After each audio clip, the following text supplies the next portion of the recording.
Halo teman-teman trader investor. Selamat datang channel Cuan Saham di analisa teknikal dan teknologi harian. Seperti biasa, hari ini hari Minggu 12 Maret 2023. Cuman ini adalah konten kemarin Jumat ya, 10 Maret 2023. Analisa harian 10 Maret 2023. Dan seperti biasa, nanti kita akan menganalisa IHSG dan juga beberapa saham pilihan yang menarik-menarik. Sebelumnya, buat teman-teman yang mau kasih tips, support maupun donasi untuk cuan-cuan saham, bisa cari ke link sosial base deskripsi. Dan teman-teman bisa kasih tips, support maupun donasi untuk cuan-cuan saham dan juga pesan pribadi untuk saya. Terus buat teman-teman yang ada pertanyaan ketika saran, silahkan sampaikan aja, bisa via DM Instagram maupun komen YouTube. Dan insya Allah setiap pertanyaan teman-teman pastikan saya jaga kok sesuai waktu. Ayo jangan lupa support terus cuan-cuan saham dengan cara like, komen, dan subscribe, karena support teman-teman itu gratis, tapi sangat berarti buat konten kreator sisa ini.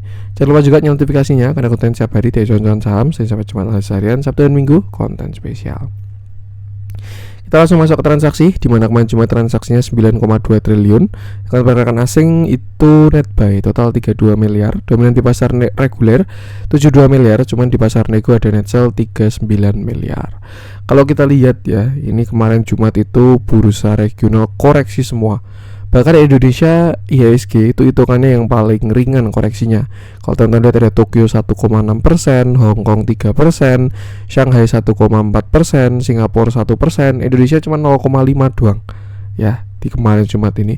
Dan kalau kita lihat juga Europe-nya koreksi dalam, US pun juga koreksi dalam. Ini sudah kita bahas ya, sudah saya bahas di konten kemarin Kamis. Apa sih efek kenaikan bunga? Kenapa kok setiap The Fed naikin suku bunga itu market selalu kayak gitu dan lain sebagainya? Itu sudah saya bahas di kemarin hari Kamis.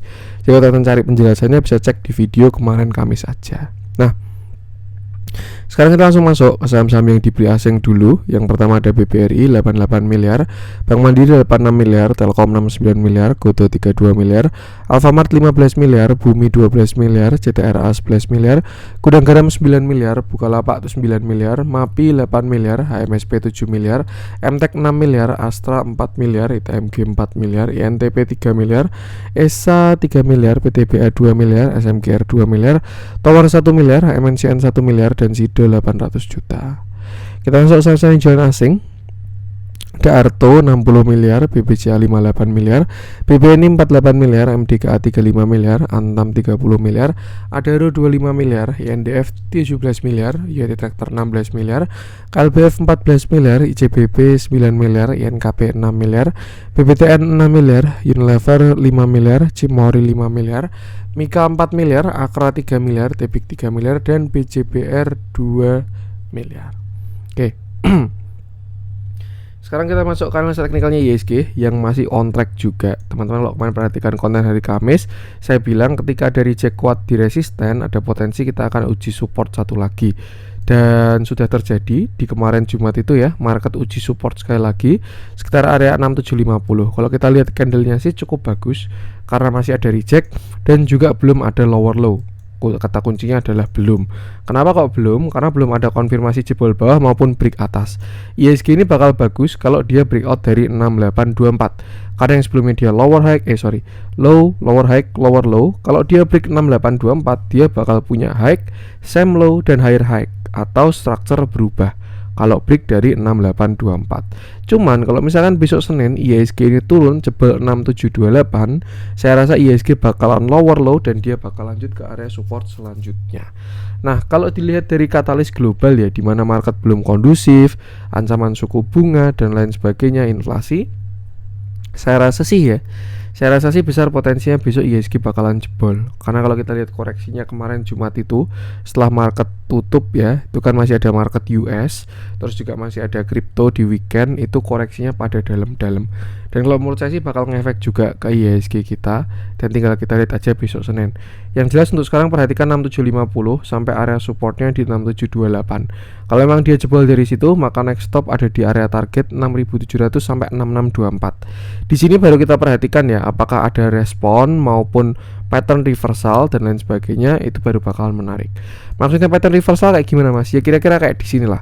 Ketika dia turun kuat lalu start membentuk yang namanya falling wedge. Nih, di sini dia ada falling wedge, lalu breakout akhirnya reversal. Nah, nanti kita perhatikan lagi ketika dia kena area 6700, sampai 6640 di area Fibonacci 0,618 sampai 0,786.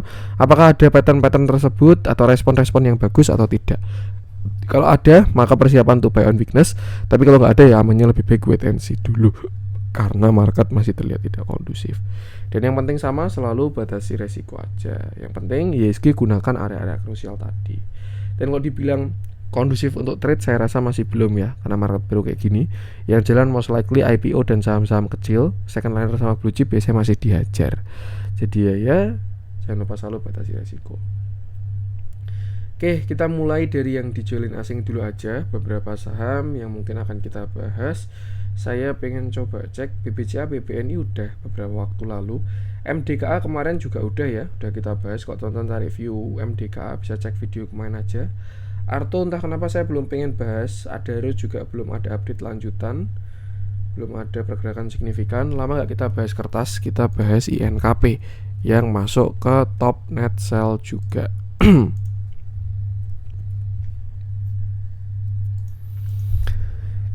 Oke, kita bahas INKP kemarin Jumat itu dia turun 2,31%. Candlenya solid, volumenya juga besar, dan ya saya rasa sudah kurang enak view-nya INKP ini. Kenapa? Ya karena dia baru aja patah dari uptrend seperti itu. Terakhir ya, INKP itu dia kan bottom di Corona, lalu dia naik di tahun 2021. Setelah itu bottom di Agustus 2021. Di sini INKP itu waktu itu saya ingat banget, rame banget ya. Karena too obvious, terlalu jelas. Ini dia membentuk inverted head and shoulder. Shoulder kiri, head, shoulder kanan. Kita pun juga dapat pas di sini, kalau tonton masih inget ya. Dan banyak yang targetnya sini dan lain sebagainya. Cuman ternyata INKP berkata lain, dia lebih suka membentuk uptrend channel ya.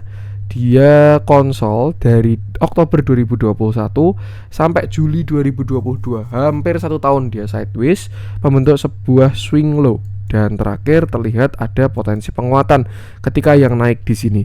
Volumenya mulai bagus, ditambah dia tidak membuat low baru, artinya sudah same low maupun higher low seperti itu. Setelah itu INKP naik, dia sampai 97, turun lagi, naik lagi sampai 10.200. Dan sangat disayangkan dia tidak berhasil menyentuh area swing high-nya seperti itu. Setelah itu dia tertekan, reversal, dan akhirnya sekarang reversal sampai sekarang. Area sekarang saya rasa sini sudah valid jadi resisten ya, karena sudah di breakdown dan sudah di retest, itu sekitar 8750 sampai 9000. Sebelumnya di sini dia support, di sini dia support, ketika breakdown pullback akhirnya dia turun seperti itu. Nah, yang lebih kurang bagus lagi adalah INKP tadi kita lihat dia juga sudah patah dari uptrend line yang tadi dia bentuk. Dan saya rasa dia bakal kembali ke area supportnya, which is itu area 7200 ya. Dan sebenarnya ini area yang cukup kuat dari INKP. Jadi kalau ada rebound itu bakal bagus. Tapi kalau dia jebol dari 7200, 7100, saya rasa itu bakal sangat jelek, karena ada potensi dia bahkan bisa membentuk sebuah continuation. Nah, mungkin seperti ini ya. Walaupun kurang proporsional karena konsolnya lebih besar daripada tiangnya, cuman ya nggak ada yang tahu seperti itu. Yang jelas satu hal yang pasti yang pengen saya sampaikan adalah kalau dia jebol dari 7200 sampai 7100, which is support saat ini, itu agak kurang enak karena next stop dia bisa ke 6250 seperti itu. Jadi ya ini mirip-mirip sama pembahasan Antam kemarin sih ketika dia patah uptrend ya. Dan kalau misalkan kita tarik area Fibonacci, berharap dia membentuk sebuah higher low, next stopnya dari 7550 sampai 6950. Jadi intinya dia sudah masuk area support untuk si INKP ini. Tinggal apakah ada perlawanan atau enggak, itu yang perlu dipantau seperti itu. Perhatikan area-area tadi dan jangan lupa selalu batasi resiko. Kita lihat dalamnya INKP kemarin Jumat itu terjadi yang namanya distribusi. Gede banget distribusinya, sellernya cuma 7, bayarnya 49, yang jualan kayak gini, yang beli kayak gini. Kelihatan juga beberapa waktu ke belakang ketika turun dia disertai distribusi. Jadi baik dari price action maupun dari bandarmologi, INKP memang belum ada view yang bagus. Lebih baik wait and see kalau belum punya barang. Kalau udah punya barang jangan lupa selalu batasi resiko. Untuk INKP kita lanjutkan, kita coba cek Tepik, belum pengen saya bahas. Gia belum, saya pengen bahas Breeze aja deh. Ini masuk ke top net sell juga. Breeze ini sebenarnya dari updatean terakhir itu masih on track. Cuman pengen saya bahas aja untuk si Breeze ini ya. Oke. Kemarin Jumat Breeze itu turun 1,88%. Candlenya cukup solid, dan kalau kita lihat volumenya sebenarnya kecil. Jadi pergerakan Breeze ini setelah dia pergerakan besar ya, dia itu konsol kecil untuk saat ini. Ya ini biasanya ya indikasi saham yang masih bagus. Maksudnya gimana mas? Market kalau kita lihat saat ini kan baru koreksi ya, dan saham-saham yang memang mau koreksi itu bakal ngikutin dengan market. Tapi saham-saham yang mau bullish itu most likely dia diem doang atau konsol ke samping, atau kalau enggak ya pergerakannya kecil, volumenya kecil, nggak ikut koreksi. Beda sama tadi ketika bahas INKP ya, si Breeze ini. Dan sekarang kita bahas technical analisisnya, dimana Breeze sebelumnya dia all time high di area 3900-an, lalu dia koreksi 1100, dan terakhir dia ini menarik kalau menurut saya.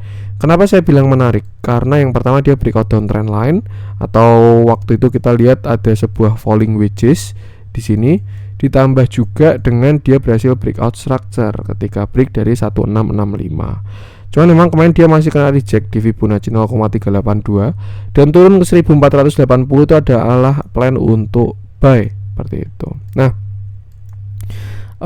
Breeze sendiri saya rasa ya untuk sekarang masih ada potensial upside kalau dilihat dari volumenya.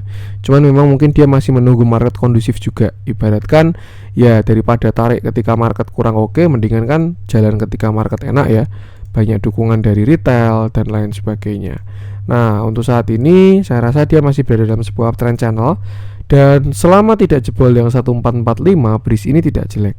Kenapa? Karena kalau dia jebol 1445 baru dia bakal punya lower high dan lower low.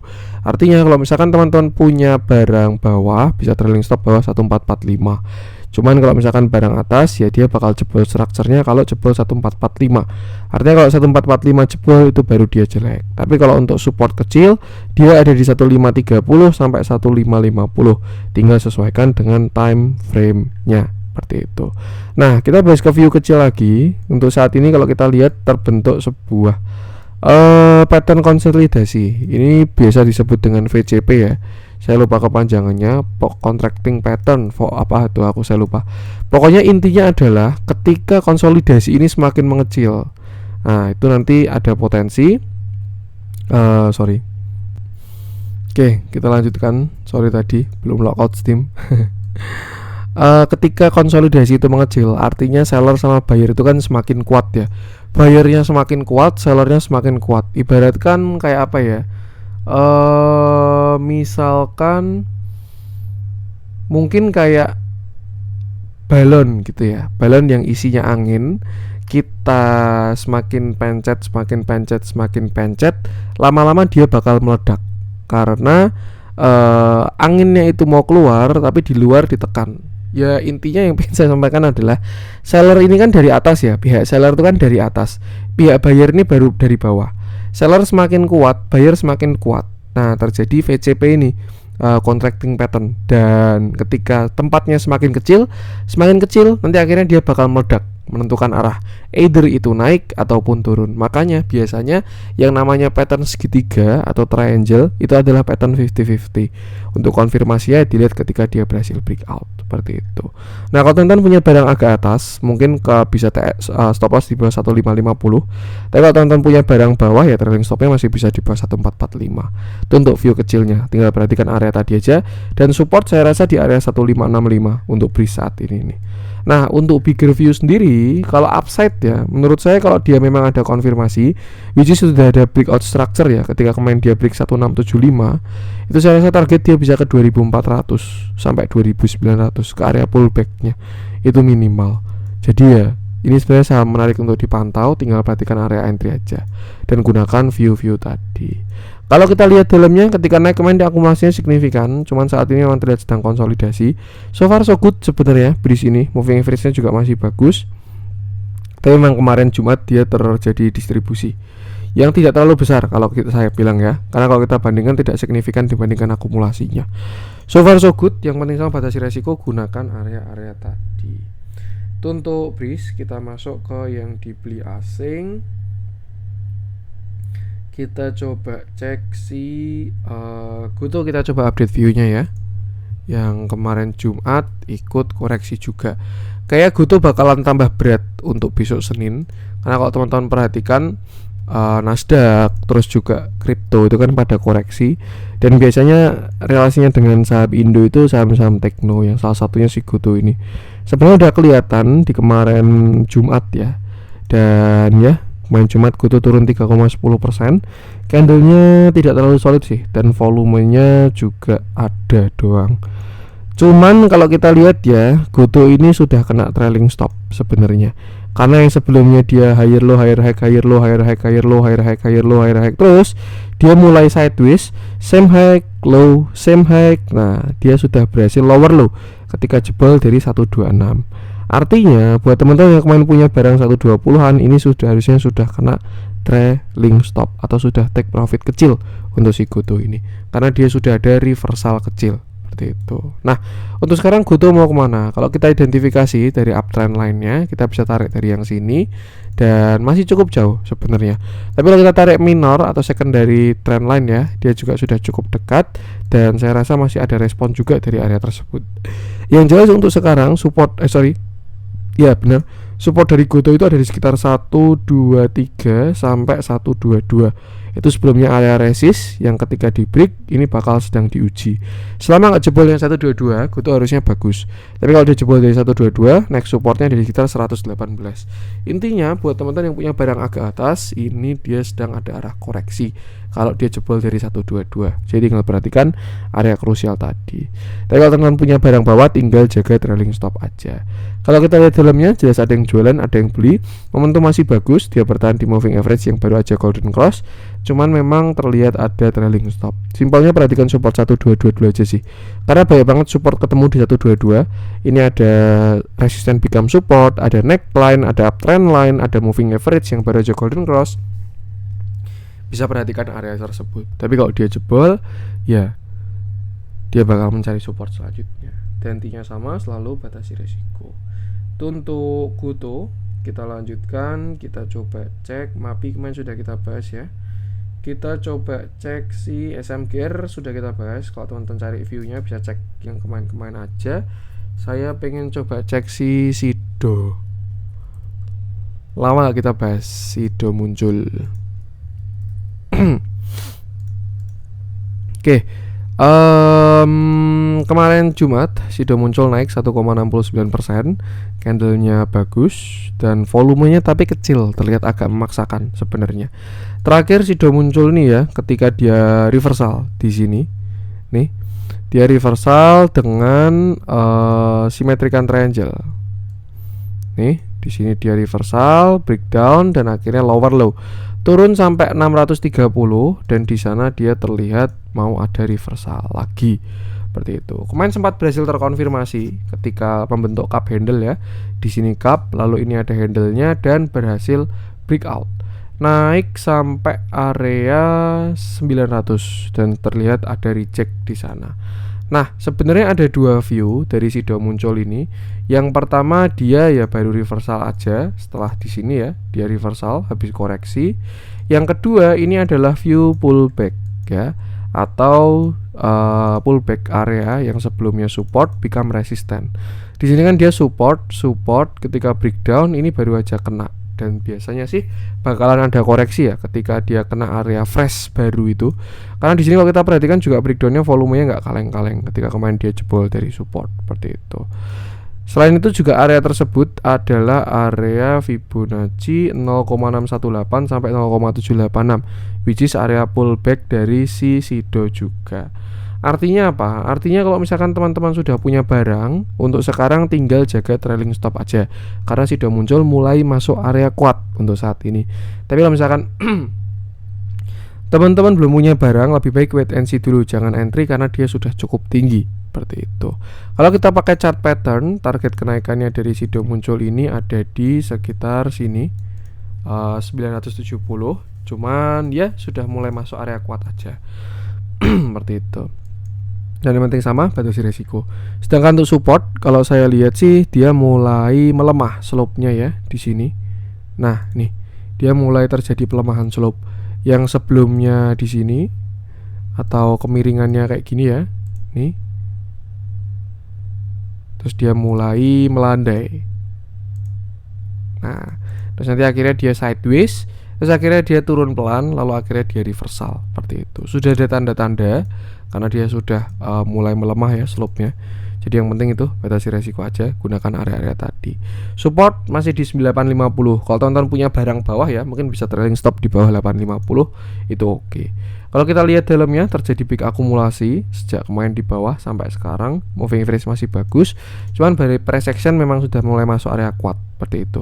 Intinya perhatikan area ini aja, apakah dia break atau enggak. Kalau misalkan berhasil break, oke, masih ada upside lagi.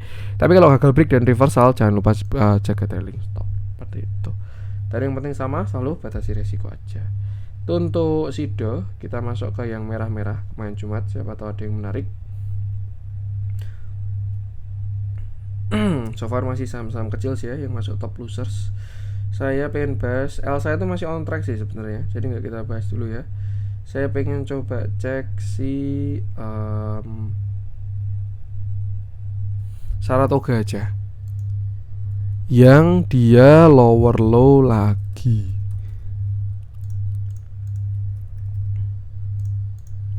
Oke, kemarin Jumat Saratoga turun 2,67%. Candlenya sebenarnya masih cukup menarik ya, karena dia masih ada reject, terlihat merespon dari area support ini ya, dengan volume yang kelihatan sedang disisir ini untuk si Saratoga ini. Terakhir Saratoga tadi view-nya falling wedge, dan ketika dia kemarin break dari area 2360 itu bagus. Cuman kalau kita lihat dia belum pernah closing di atas 2360 ya. Nih, di sini dia closing di 2360, di sini dia closingnya sudah di 2340. Jadi kalau pakai patokan closing, Saratoga ini belum breakout structure di 2360, dan akhirnya dia turun lagi, lalu dia lower low lagi. Nah, untuk sekarang saya rasa masih ada potensi falling wedge dengan bullish divergence. Cuman memang last defense dari Saratoga ini yang tidak bisa toleransi kalau menurut saya adalah area 2140. Kenapa? Karena itu adalah low sebelumnya, yang artinya kalau dia jebol dari 2140, Saratoga bakal punya lower low pada structure yang lebih besar, atau artinya dia bakalan downtrend lebih besar lagi. Target penurunan bahkan bisa sampai 1600-an kalau dia jebol di area 2150. Menurut saya jangan denial, karena kalau kita lihat ADMR juga ujung-ujungnya udah sampai ke situ ya. Dari yang dulu 3000, 2000, sekarang juga udah di 1000 juga. Jadi itulah pentingnya dari batasi resiko. Ketika plan sudah gagal, ya tuh lakukan skenario untuk exit. Nah, untuk sekarang toleransi akhir Saratoga tinggal gunakan neckline aja di 2140. Selama dia nggak jebol harusnya oke. Tapi kalau dia jebol akan kurang bagus. Next stopnya minimal di 2000, baru setelah itu dia agak dalam seperti itu. Nah, itu untuk Saratoga. Dia bakal bagus kalau sudah closing di atas 2360. Itu aja. Kalau kita lihat dalamnya cenderung distribusi. Memang setelah kemarin dia akumulasi kuat ya. Nih, tarik akumulasi terus di atas. Nah, itu ketika puncak di harga all time high-nya 3800-an tuh Saratoga memang ada aksi taking profit. Jadi untuk sekarang bentuknya masih kayak gini. Seperti itu. Ya, gunakan area tadi aja dan jangan lupa selalu batasi resiko. Kita masuk ke yang hijau-hijau, dimana masih saham-saham kecil juga. Untuk yang hijau-hijau, saya pengen coba bahas si Tepia aja. Ini juga afiliasinya baru aja IPO ya, si Cuan itu. Sama-sama sahamnya Pak PP, Prayogo Pangestu. Nah, kita bahas TPIA nya sekarang. Oke, kemarin Jumat TPIA naik, dia naik 7%. Candlenya solid dan volumenya kurang bisa dianalisa untuk TPIA ini. Terakhir kita bahas TPIA ini kalau nggak salah di sini ya. Ini kita kena false signal. Dia memang sudah breakout dari symmetrical triangle, cuman dia memang belum breakout structure atau breakout high di 2650. Alhasil ya dia reject, koreksi, dan sekarang malah dia lower low. Nah, kalau kita perhatikan ya, malah TPIA ini sudah jebol yang bawah ya. Jadi dia sudah breakout down bawah, dan kalau menurut saya sekarang dia masuk ke structure sideways. Kenapa? Karena dia low-nya itu same low seperti itu. Dan high-nya kalau dia memang mau sideways, maka dia bakalan ke same high seperti itu. Jadi untuk strukturnya TPIA sekarang menurut saya cenderung ke sideways, dan support resisten krusialnya itu ada di 2150-an, sedangkan untuk resistennya ada di 2650 sampai 2600 seperti itu. Nih, kalau memang dia mau sideways, maka kali ini kenaikannya ada potensi naik sampai 2600 sekian tadi itu. Tapi kalau misalkan dia mau membentuk lower high, maka dari itu dia bisa aja turun sampai sini nih. Nah, sampai sini doang untuk kena lower high. Simpelnya kita tarik Fibonacci aja karena dia baru breakout yang di sini ya. Ini 2610 sampai low-nya kemarin itu di 2130. Nah, dan ini adalah beberapa resisten dari si TPIA.